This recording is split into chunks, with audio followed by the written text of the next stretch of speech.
Now, did you hear of people like names like Alex Sparks and some of those that helped sue the government? He's a state legislature, I believe, at one time Yeah, from Grandview, I knew about the Russ, Wheels, the Dick Wheels. that had the ferry. Yeah, Yeah, I and they're, talked to Dick Wheel. yeah, He was one. Ida Mae was in my class at Oh, really? school. Oh, there you go. We used to walk her down the river where her dad would pick her up and row her across the river to where the original town of White Bluffs Oh, was. sure. And he had, my grandparents lived in Old Town. They had a house in Old Town there before moved up the newer area and Okay. spent a lot of time in Old Town. I think we're just about ready. Okay. We'll get started here in just a minute, and then. Yeah. Another thing, are you aware of the Mormons coming out there in the Yep. Mormon church? But okay, did they tell you the story about the guy that brought his John Deere tractor and a four-wheel trailer out from Utah, all the way from Utah, and brought all of his stuff and settled No. on the Black Sandbar? No. That was quite a story. Can you imagine the time it took him to drive out on it with a John Deere tractor? That would. No, I can't imagine. We're good to go? Yeah. All right, we're good to get started. So, first thing I had to do is just say your name and spell your last name for us. I'm Jack Collins, Collins. Okay, great. And my name is Robert Bauman, and today is August 4th of 2015, and we are recording this interview on the campus of Washington State University Tri-Cities. So first of all, welcome, and thanks for coming all this way out here. I'm for glad this to interview. glad to be here. Great. I wonder if we could just start by maybe talking about your family and what brought them to White Bluffs, when they came, and that sort of. We came to White Bluffs in the middle of the Depression, and we didn't have much. And my grandfather had moved there ahead of us, lived in Old Town, and he wrote my folks and told them that there was work there, farm work and stuff. My dad was a good mechanic, and he went to White Bluffs so we had work. We bought a little farm, 10-acre farm in White Bluffs, and he worked for farmers for years around there. And then when Sam Allard needed a person to help out up at the Coyote pumping plant, he had met my father. I don't know how they met, maybe through Joe Grell that run the Priest Rapids power plant, but they asked my dad to come up, and they liked him very well because his dad had a blacksmith shop, and my dad knew how to do things, how to make stuff, how to forge weld, how to do all this type of stuff. And they had a lot of machine work that they had to do in the plant in those days, and it was all hand work. They had to hone thrust bearings. We used to go down as kids and help them hone thrust bearings because it was fun, sit out on the porch of the Coyote pumping plant. We used to run the chain hoist, lifting those big pumps out. There was two 500s and a 750 horsepower pump. They were old raw sewer pumps that the water district had bought from Chicago or somewhere back there. They didn't use them, and they were for sale, and that's how they got the. I wasn't there when this happened. This is a story that I always got, and they did that, and then they had their own power plant, the Priest Rapids power plant. So my father got out there and worked, and Sam taught him all the stuff about the plant. And finally, my dad ended up as head operator there, running it, and he worked there for a number of years. We lived in the house up above the plant. We owned a farm down below the plant, downriver from the plant. We had a 35-acre farm the government took away from us. And then they kept my dad on after the government took over to pump water for all the construction in the water district. So us and the Potter family, Jack Potter and his son Jackie, and the three boys of us, Ted, myself, and Ray, were the only kids living in a restricted area. We lived at Coyote, and they hired Mom to haul us down to school every day during school. That was after White Bluff School had burnt, and we started going to Hanford. It was 16 miles, and so we did that for a number of years, and then the government finally, when they finished and they was ready to start operating the plants, they had us move out. We moved to Zillow, Washington, and then we saw a lot of stuff in there. What the government did to those people was not good. They took their property, and a few people like Alex Parks and some other influential farmers in there took them to court because the government took the property without buying the water rights or any of that stuff. And the people there owned the Priest Rapids power plant, the power lines going to the Coyote pumping plant, and they owned all the canals, the pipelines, head boxes, risers, you can name everything for the water district. A lot of stuff. That was about probably 20 miles of canals, concrete canal. Government just assumed that. And it took over 3 years in court to get the government to pay for that. And they just forced the people out with, my folks had very little money when they left there. You know, we lost our farm. We had 2 farms. We had one down in White Bluffs. We had one in up at Coyote, up by Aller, the pumping plant was. And then me and my 2 brothers, we were the ones that were going all over the area out there, selling food to the guys coming out there in the area. All they get is peanut butter sandwiches coming out of the mess halls downtown there in Hanford. And those guys trying to eat peanut butter sandwiches in water in 100 and some degree weather. We'd end up out there with egg sandwiches, candy bars, pop, coffee, and sell them to these guys. So we got to be their friends. So they hauled us all over the area in their construction equipment.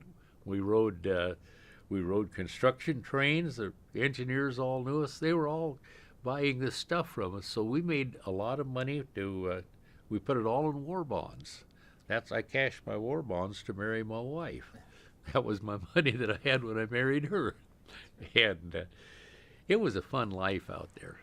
And we in the summer, we just stripped down to just nothing but a bathing suit and our bare feet, and we was all over the country out there just in the bare feet in the desert out there. We were pretty tough kids in those days, swimming the river and swimming the canal, and then there was a lot of parties went on down at Black Sandbar. Community parties. We had a lot of fun at those. Everybody would meet down there for big swimming parties and picnics and stuff. Mm-hmm. And then Table Mountain, now where the stuff is all stored. I don't know if you've heard about Table Mountain where they dug and they put the... Yep. Okay, that's where we used to have our church picnics on top of Table Mountain. And used to go out and we used to follow the sheep herds and stuff that went through there and get all the bum lambs and stuff. We had quite a herd of sheep that the government, we had no place to take them. We had to sell them when the government took over. We had cattle and sheep and everything. And they forced us to sell all of that stuff. We got not much out of it, but that's the way the government operates. And golly, I can tell other stories. A lot of stories that I heard from some of the old timers, how they used to fish with sturgeon. They used to throw like a head of lettuce on a big hook out into the Columbia River, yeah, or part of a chicken, and their bottom feeders, and then they'd had 1/4-inch rope hook to those, and they'd take their horses and pull them out. They were so big. Wow. And that's the old timers used to do that. And then we used to go to the one of our trips at school was go out to the Indian smokehouses where they were smoking fish and stuff, the Priest Rapids Indians. That was quite a trip, and we were very familiar with them. And then my dad, when he worked up at the Priest Rapids power plant, when they put the new channel water into it, my dad worked on that, on running a jackhammer. That was before he went to work at Coyote. And we would go up there when they were going to have their blasts and watch them blow that rock up. it was big time. They were drilling that basalt up there, and boy, that was really a blast when they'd set all that rock off. Wow. And we'd see the Priest Rapids Indian kids. They would be in their steam house getting all hot and everything, and they'd come out of their steam house and go jump in the river naked, you know. Tough little kids. And I don't know where they didn't go to school with us. I don't know where. I think they were self-taught up there, but they were very healthy. So I'm going to go ask you a couple questions, kind of go back a little bit. And you mentioned that your grandfather lived at White Bluffs before. He lives in Old White Lives Bluffs. in Old White Bluffs. And what Yeah. was his name? Lyons. Oh, his last name was Lyons? Lyons, yeah. What was Grandpa's name? Alpha Edward Lyons. Okay. Okay. Him and my grandmother, Mm-hmm. and they're the ones that talked to us. And they had two children that lived with them. They were my mother's parents. Okay. And how old were you then when your family moved to White Bluffs? I was in the first grade of school. Okay. So that was about, 37, 38, somewhere along there. Okay. And then we were the last family moved out of Hanford when Right. when they started to plant. Right. And do you know how long you were there? I went to school. Finished the 7th grade of school in Hanford. Okay. And then you moved. We moved to Zilla. Mm-hmm. Okay. So, what was the community of White Bluffs like? It was a very friendly community. Everybody got along. Like I was saying, we went down to we had all kinds of community things there. There was nothing else to do. We had a movie theater. The guy that run the ice plant there in town, he put on a show about twice a year, and that was a big thing, going to the movie down to his little old movie house. And they had church doings and stuff there, and a lot of potlucks. He had a Grange there too, I believe, and we went to a lot of potlucks at the Grange. That's about all there was to do there, but everybody was friendly. It was different. They all looked out for one another. And Now you mentioned that you had a farm in White Bluffs and one by. our first farm was a 10-acre one, just close to the town of White Bluffs. And what sort of crops did you have there? Oh, it was old ground, leaded out ground. It wasn't great ground, but as kids we would cut asparagus and stuff, take it uptown in our wagon and pull it uptown. We only lived about a half a mile from town. Sell asparagus to the people in town, little bundles of asparagus, and then go to the drugstore and buy candy with our money. That was our candy money. I've always worked even as a kid, I've always worked. So we picked fruit and all kinds of stuff. And so you mentioned you went to school in White Bluffs, and then at some point Yes, I went to school at White Bluffs till the school burnt. and then Hanford. Yeah. Can I bring up a thing about the principal there? Oh, sure, absolutely. She had and that's the house that we got, and they had her husband run that horse ferry that pulled the cable ferry that pulled across the Columbia River, and she had a way of making the kids mind. She had a rubber hose, and she'd take them down to the furnace room and introduce them to her rubber hose. My brother Ray got that one time, and I was always good in school after that, after hearing what happened down there. But we need more of that today. So your family got to stay much longer than most other families. We were the last federal family government came. moved. And when we were talking before, you mentioned that you got notice. Fairtown, you had some apricots. Apricot trees, yeah. We was going to plant 15 or 16 acres of apricots on our place. Mm-hmm. We lost all of our deposit and everything. The government could have cared less. We had to turn them back. Mm-hmm. They arrived the day that our place was condemned. So So, do you remember how long you got to stay there? So a lot of people had to move out in '43, early 1940. it was about How long? Much a year longer? and a half or 2 years. Oh, okay.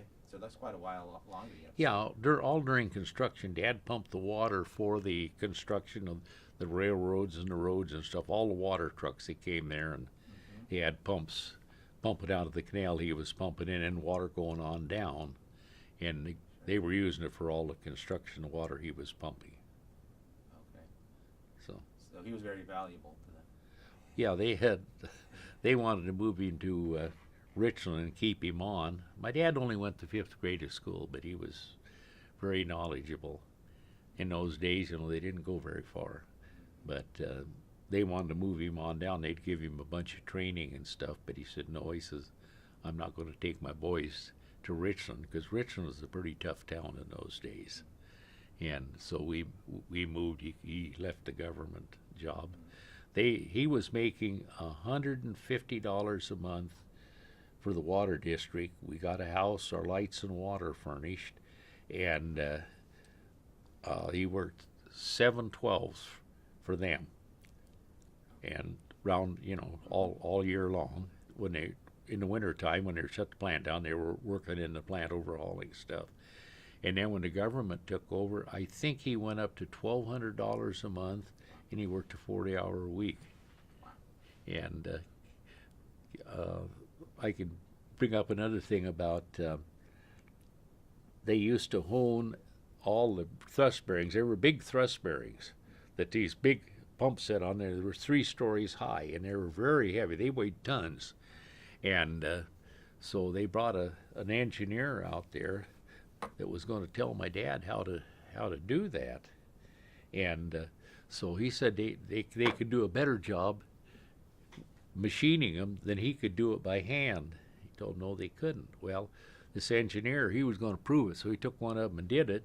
And they took this, I think it was a 750 horse pump out of it, and they set it down on it, and he threw the switch, and you have to rock those switches in to bring those motors up to speed. They're so big and so heavy that you can't bring them up just once. This guy threw the switch on it, blew the windings out of this pump and stuff, and it cost the government a load of money to tear that pump apart and get it rewound.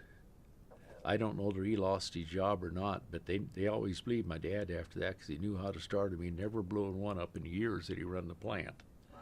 They'd never had that happen before.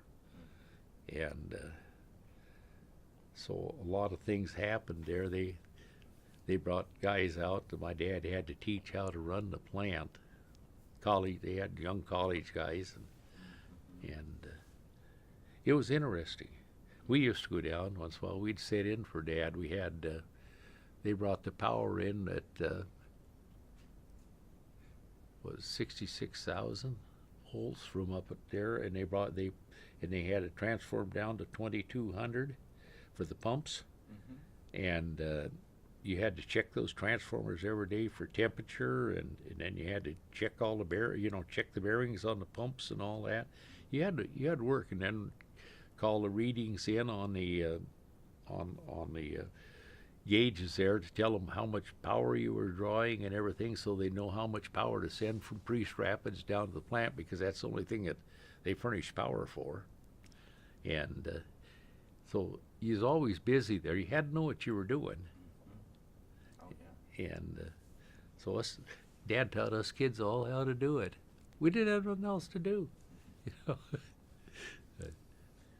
You mentioned, when people had to leave in 1943, and that a lot of people went to court eventually. And do you have any idea how much money your parents got for their property? Or It was very little. We had enough to buy an old leaded-out 10-acre place out in Zilla. But it wasn't good, and took them years. A lot of those people that they went out of there with, the older people, they were widows and widowers and stuff. They ended up in institutions. They had no family. They had no one, and the government just forced them out. They told them they'd come in with trucks and haul their stuff out if they didn't leave. They'd haul them out of the area. That's the way they operated with us. We were fortunate. We were a very fortunate family the way we got out. And my father, had a truck, and he bought a lot of the stuff from those peoples, and we took it out the auction sales and stuff and sold it. Then we'd load up watermelons and take them into the barracks. We'd buy overripe watermelons because they were good. They were good watermelons, and take them in and sell them to the barracks there. And they were very happy. Those people down there were very happy to get nice ripe watermelons because everybody else was selling them green ones, and we were selling them ripe ones. Yeah, you were very enterprising. Hey, we did anything to make money. We had to, you know. Sure. We didn't have any. We picked lots of fruit, worked in the warehouses, did all of that stuff.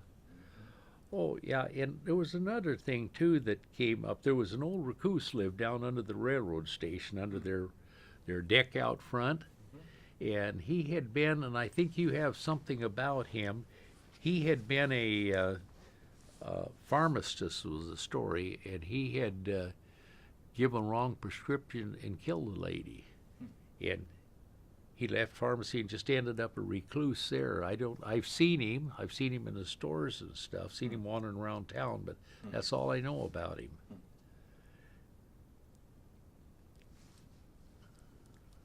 So when we were talking earlier, you also mentioned that at some point you ended up working at Hanford.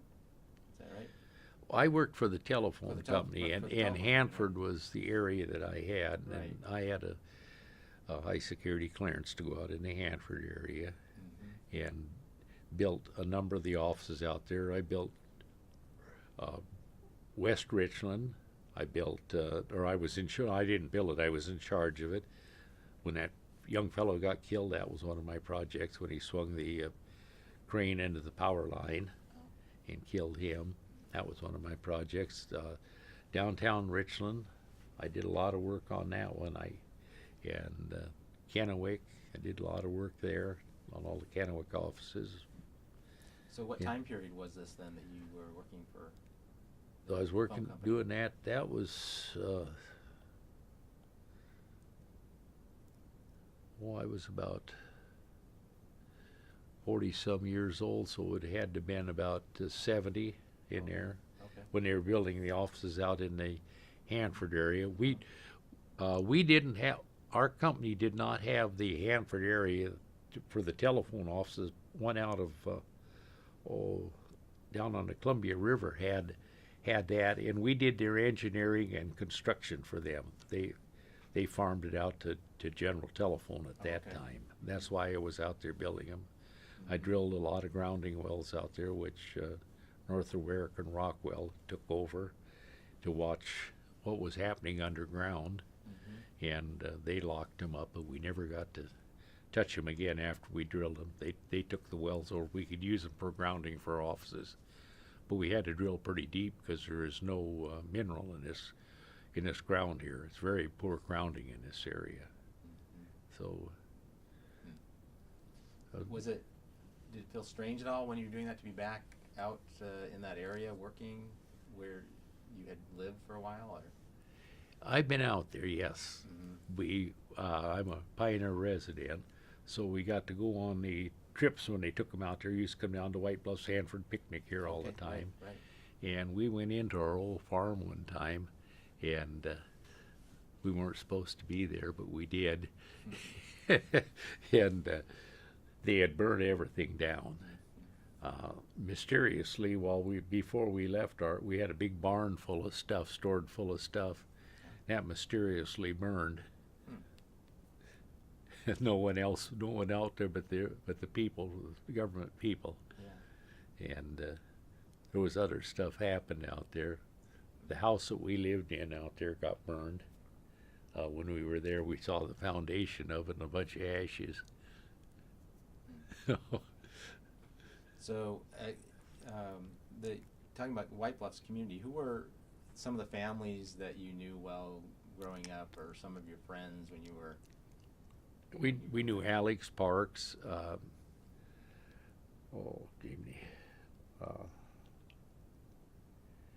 I just can't remember all the names now. That's okay. But he was a very close friend of my folks and very influential when they had the lawsuit. Russ Webert. Okay. golly, I can't remember anymore. That's right. Somewhere I've got all the school pictures and stuff too. I'm trying to get them back of all the years I was in school down there. If you'd want those for your museum, I'm trying to get them back now. Oh, okay. I may have to go to court to get them. I don't know at this point. But Oh, the other when we were talking earlier, when you had a picture of the school bus. yes, that was a school bus that we rode from there to the Hanford School. Right after the white bus. Yeah, and my uncle drove it, and we had a lot of. Looked like a pretty small school bus. How many kids rode that? There was probably 5 or 6 of us on it. It would hold a few more than that, but there just wasn't any more kids up there. Yeah. Yeah. And so, how long did you go to school in Hanford then? I was at school in Hanford for 2 years. 2 years. Okay. We were on the double shifting when they went to Hanford. Oh, okay. You know, we were on the morning shift. We went in the morning, and then he had a night shift, Okay. and we were on the morning shift. We didn't get to learn too much in Hanford. It was tough when we went to another school, I'll tell you. I had a lot of catching up to do. And how long did that take to ride out there? Well, it was about 16 miles Oh, okay. to our place, and then the bus went on farther, so Mm-hmm. probably another 8 miles. So, It's a pretty good ride. oh yeah. And then after the government took over, then my mother would haul us. The government hired her to haul us because there were just us 3 kids and Jackie Potter, 4 of us, and she would haul us. Had an old '36 Ford, and haul us to school every day, and 2 round trips a day every day. Wow. So it was cheaper than I'm owning a bus and stuff. Mm-hmm. So they didn't get a lot out of it, but it was better for us. So by the time you and your family left, and pretty much everyone else was gone, all the other residents of White Bluffs, had the government already torn down a lot of the buildings, the other farms and places? Oh like yeah, that? they just went in and just wiped them out. They didn't give a darn about anything that was in there.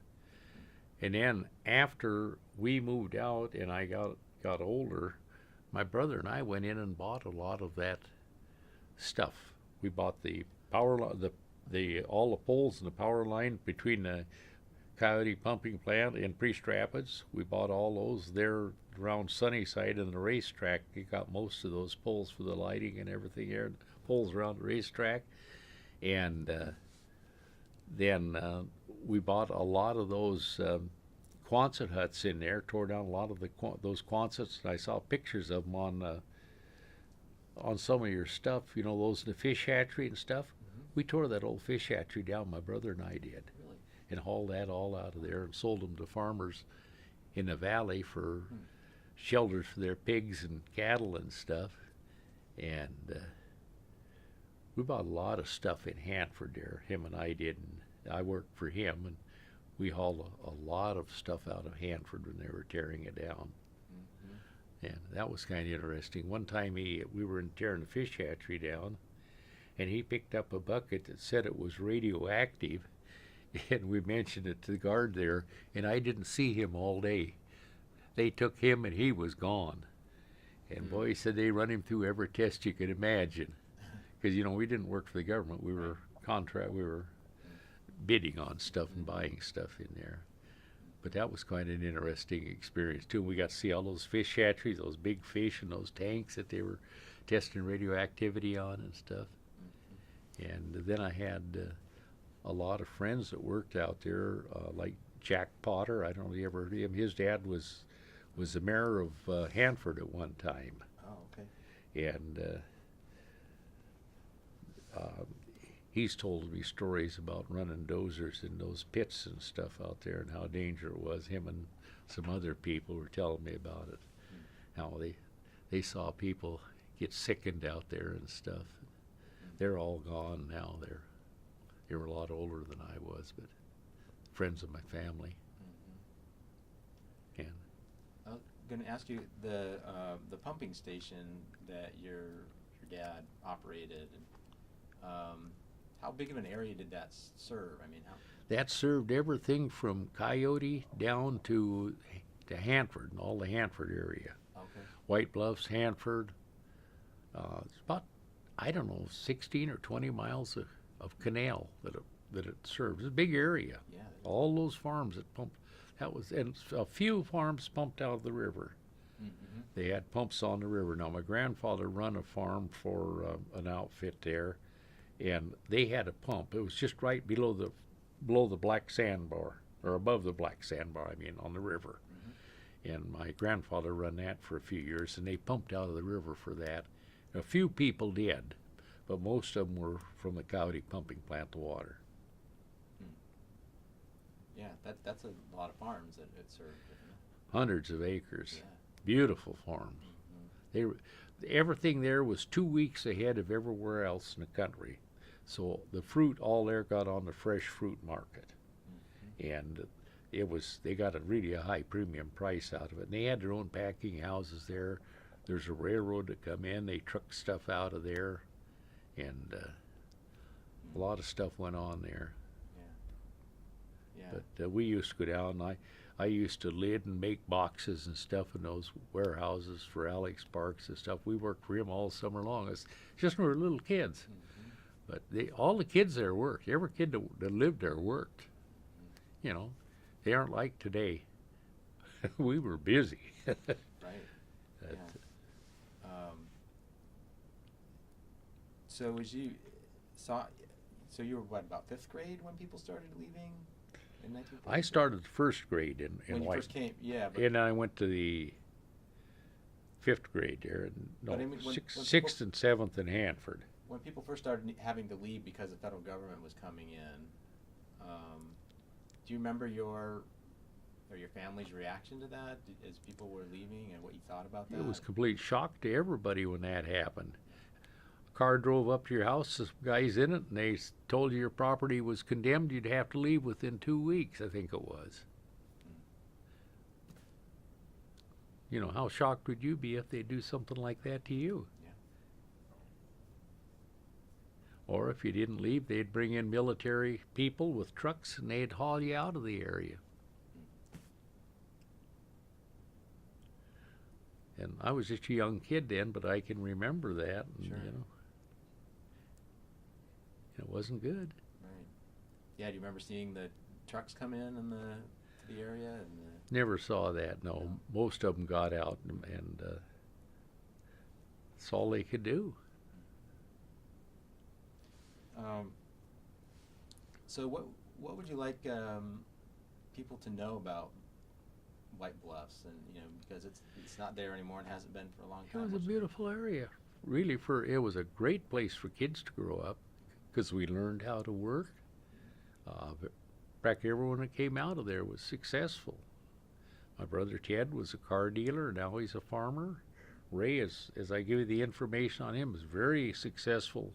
He was an officer in the military and flew training planes where they shot at him with those big howitzers and stuff. Yeah, that was his job, flying those planes up from the ground. He's got bad hearing now from those howitzers going off behind him. He's wrecked his hearing, but then he went ahead and got a lot of training in the military in radio, and then he got into it, and now he's, from the letter that I gave you there, he's very influential in the electronics industry. He's getting a very large award. He'll be in the history books with Edison and all those people for his contribution to the the radio industry. He's invented a lot of radio stuff. And I was in construction. I was construction superintendent, worked my way up to an engineer in construction. We're all non-college graduated. We all learned it on our own. And in the service, I had a lot of electronic school in the service. I went through all that in the Air Force. And got out and started studying. And I did go to college some after I was older and working. But I built a lot of projects. I built projects here, which I was telling you about. Right. I was in charge of all of them. My area at that time was eastern Washington, Idaho, and Montana for the telephone company over all their construction projects, building construction. So we all.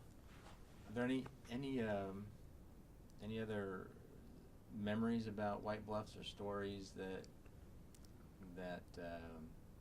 you remember well that we haven't talked about that or you haven't shared yet, or? Oh, there's so That you many can? things I could go on. It was just a very great community as far as we were concerned. They moved a bunch of the Mormons came in. They shipped a lot of them up here. They were on the Mormon Church was supporting them in Utah, was my understanding, and so they bought these farms for them. Boy, they were ornery kids. We used to fight with them all the time, and Oh, yeah, you mentioned when I was going to ask you. You mentioned when we were talking before that your grandfather, the place he bought, was one that had been for World War One. That's it initially, is that right? Or that was the one my father bought. the one your father? Okay. Yeah, the 10 acres. There's a lot of those war veterans. I don't know what happened to it. There's a lot of that property available, and you have the listing of what they were talking about on how you could buy cheap property. Oh yeah. And my folks got in there and they was able to buy a little 10-acre farm. Okay. I don't know how much Dad paid for it, but it wasn't a lot at that time. And the house hadn't been lived in for a long time, and we fixed that up to live in, and he had a barn on the place. And we lived there and worked, and folks worked on the house. It was a small house, but we were close to the school. We walked to school. There was no school buses then. Right. And so we all walked to school. And then he got the chance to go up to Coyote Pumping Plant, and that's the first time we was able to have. My folks went to town and they bought an electric stove and a refrigerator, and that was a big deal. We never had that before. Sure. We were not a wealthy family.